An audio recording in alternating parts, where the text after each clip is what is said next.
Hello everyone and welcome back to Let's Talk Kashrus, presented by the Kashrus Awareness Project in conjunction with Torah Anytime.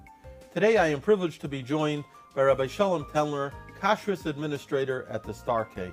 Thank you, Rabbi Tenler, for being here once again. Pleasure, thank you very much.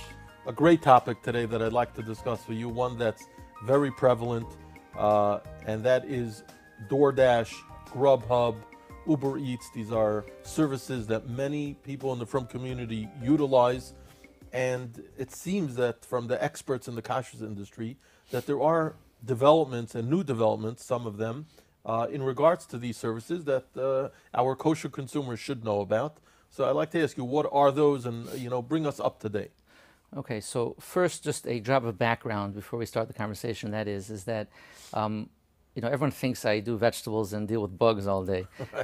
So I actually don't like bugs. I never did, even as a kid. I never had any kind of infatuation or obsession with bugs. Right. Most of my time, on a daily basis anyway, that I'm busy with at the Star K is restaurants and caterers, the food service department, which is one of the departments that I'm involved with. So this topic is something that all our restaurants deal with, every day. Mm-hmm. So we really see what's really going on. And the ideas behind all these, what we call app delivery services, right, which there's many, many, many of them out there, is that, like everything else in this world, they're trying to build a convenience into life where you can just, as they say, there's an app for that, right? You can just click a few things on your phone, on your computer, and your supper or lunch, whatever, will be delivered to your office or home, within a couple of minutes, fresh, hot, etc. The problem is that it's causing a tremendous heartache in the kashrus world for the following reason. So first, a drop of a background so people understand where we're going. There's two sugyas in halacha that people confuse because they're related, but they're really two different things. One is bashish and salam and ayin, simuch samal gimel and yeridea. Now, for Ashkenazim at least, the way the Ramak seems to come out there is that as long as you have a tfias ayin on food in your own house, in your own rishus, then there's not really a problem with bashish and salam and ayin. So if you leave a roast in your fridge, you leave the house, you clean it, it's still there, you come back, there's still a roast in your fridge. Looks like the roast you left there, no problem. I'm not, anything against kosher, Jewish media, right? But the famous story there on the airplane, where someone went to the bathroom and, left a sandwich there, right? A deli sandwich, pardon the pun, that story seems to be baloney, at least halachically, at least for Ashkenazim, okay, right? Because as long as you left your sandwich is there, it seems to be okay. And that's considered your domain. Yeah, you left it at your seat. You left in your seat. You left a pastrami sandwich, and you know what a pastrami sandwich looks like, right? I'm saying you come back with a pastrami sandwich. There seems to be okay. Okay, that's as far as that goes. Now, sardim, maybe a little bit different story, but normative halacha, generally speaking, we go with the Ramah, and it seems to be that's the lahakel. But there's a different siman shulchan aruch kuf yud ches, where it's something that's called hufkudu biyad goy, which means that you're giving over food, whether it's fish, meat, whatever it is, into the reshus of a goy, either as a delivery driver or it's a non-Jewish owned restaurant, and that's where you have to talk about chaysamas and sealing and double sealing and things like that. And that's where the conversation over here comes in, where you have basically what's going on is that you're going to a presumably a non-Jewish app, right? Or it doesn't make a difference because the person who's going to be dealing with the food for you is not Jewish. He's going to go to a restaurant, he's going to pick up your food and bring it to you. So it shouldn't be so complicated. All you need to do is double seal, like it's something restaurants do all the time. Right. Except that here's two problems, and I've seen this myself. Number one is that a lot of these delivery services don't have direct relationships with the restaurants per se, meaning some of them will have a contract with a restaurant and they'll have the restaurant menu uploaded on their site, and you click on it, you're actually ordering through the restaurant as a delivery. So obviously any delivery is going to get sealed up, and the driver goes, picks it up, brings it to your house. That is glad kosher, should be fine. Some of them don't do that. Some of them will just go to a website, click restaurants in New Jersey, take every restaurant in New Jersey, put it on their site, and they offer you can order from any of them. What ends up happening though is that you're just sending whichever company this is a message, please go get me dinner from this restaurant. They will then send a driver to the restaurant, order as a takeout, right, and bring it to your house. Now, most restaurants do not have a policy of sealing up takeout orders. They only have a policy of sealing up deliveries. Mm-hmm. So when a non-Jewish person walks into the restaurant, places an order for a pastrami sandwich and sesame chicken, and walks out, they have no reason to seal it up. So in essence, really, you weren't the one who ordered it. The Right. fellow or the Correct. gal who's doing the delivery, they actually Correct. put through the order. Correct. Wow. So that's something that you have to confirm before you use these sites. And how would you know, let's say, from Uber Eats to Grubhub to DoorDash, which ones have that type of operation? I'm not sure. I don't know. It's not clear to me. We tried. Some of them have sometimes. Some of them have relationships sometimes, and sometimes don't. They're all in the business to try to compete with each other, to try to offer as many services and as many restaurants as they can. So sometimes they have two tracks, and they'll able to offer you both. Some they have a direct relationship with, and some they don't. But I'm not sure. Not to try to end this conversation here, but if we don't know that, then shouldn't all these services be off limits till we verify that? Well, you're kind of taking a risk, meaning you're going to be ordered through the services, and sometimes it's going to come sealed, and sometimes it may not, depending on which app service you went through. I don't know. If I call the store, will they verify for me? They could. If they have a direct relationship with the app so delivery really, service. 1/8 is I could call the store and say, Right. when you deal with these services, typically how does it work? Do you package it and from my direct order, and then you give it to the fellow, whoever it is, or not? And Right. then- That's the best aids I would tell people. Otherwise, if you're not sure, just avoid it completely, because you end up, and we get this question at the Starkey hotline, and I'm sure every agency gets this question all the time, where they get delivery and it's not sealed. Now what? So I'll tell you one scary story on this, and this is something that I was mefarsim in Baltimore, a lot in local media things when it happened, because it's a scary thing, and that is that I had an uncle who works for a big firm in New York, and he called me one day and said they had a birthday party in the office, very common thing, and they always bring in pizza when somebody's birthday, fine, and they know for the kosher people they bring in kosher pizza, and they have a separate table for the kosher pizza.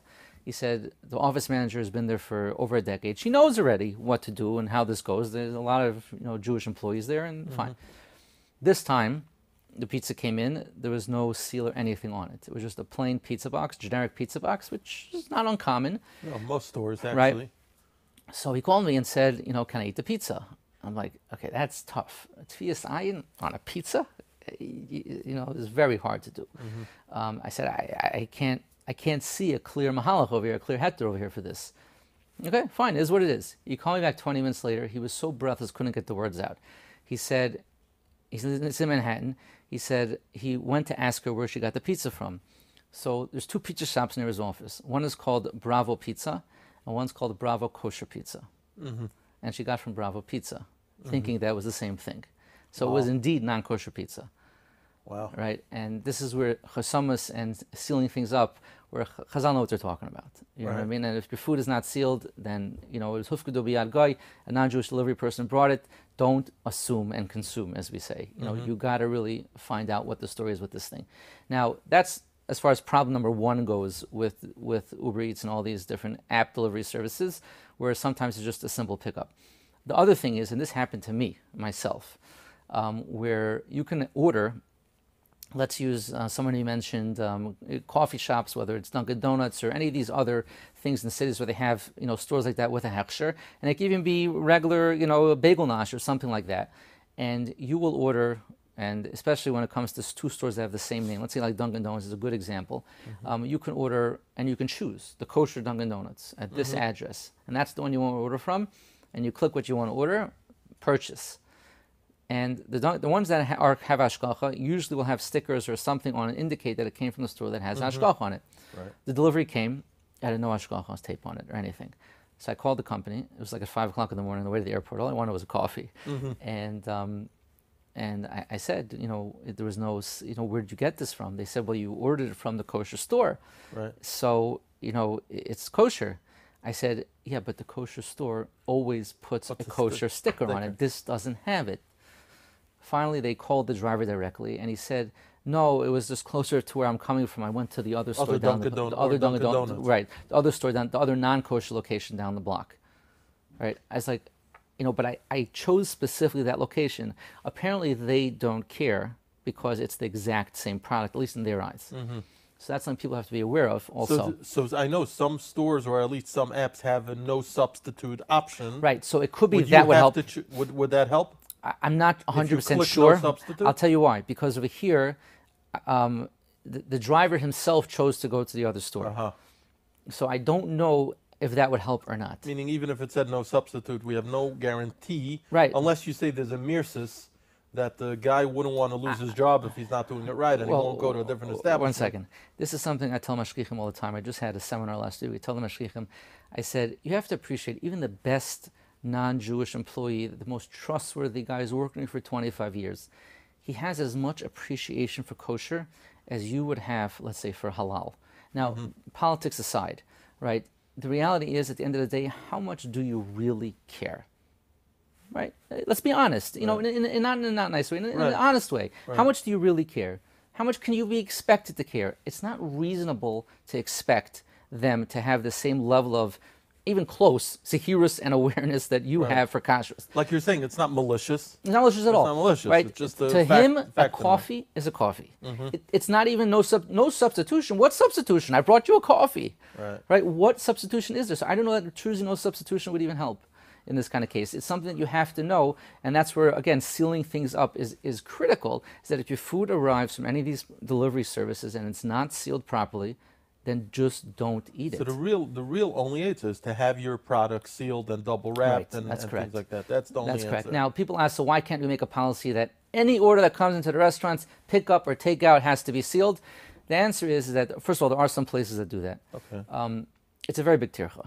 It is for the workers. It's a very big busy environment. It's a busy environment. There's a lot going on. It takes time. It takes time. It's not reasonable for the agencies to require that, of restaurants just because of this. Ultimately, it's something that the consumer has to be aware of.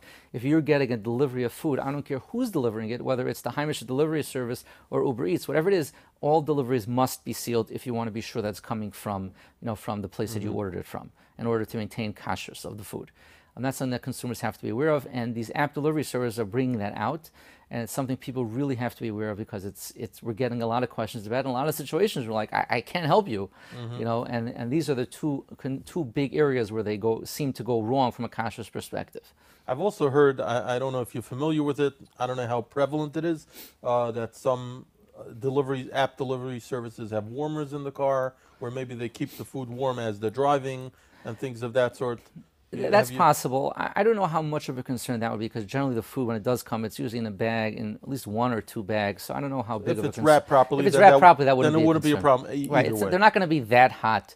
The other thing is that I think there was a study. One of the newspapers did a study on asking Uber Eats drivers or one of the companies, how often they taste the food that they're delivering. Sure, I remember that. Yeah, yes. It was pretty scary. Yeah, it was scary. It was scary. So they grab a few French fries. Along the way. Why not? Why not? Come on, they have a car full of fresh, hot, yummy smelling food. Like, it's very hard to resist. Right. And no one's gonna know the difference anyway. Right. So that's another reason. But why sealing up the food is something that's critically important. But ultimately, we have Siman Kuf Yud Ches, and that's what people have to be aware of, is that anything that's hufkedu b'yad goy, anything that's given over to a non-Jewish person who, as the delivery driver, definitely has to be sealed in order to maintain the kashrus integrity. Fantastic. Thank you so much. It's a pleasure.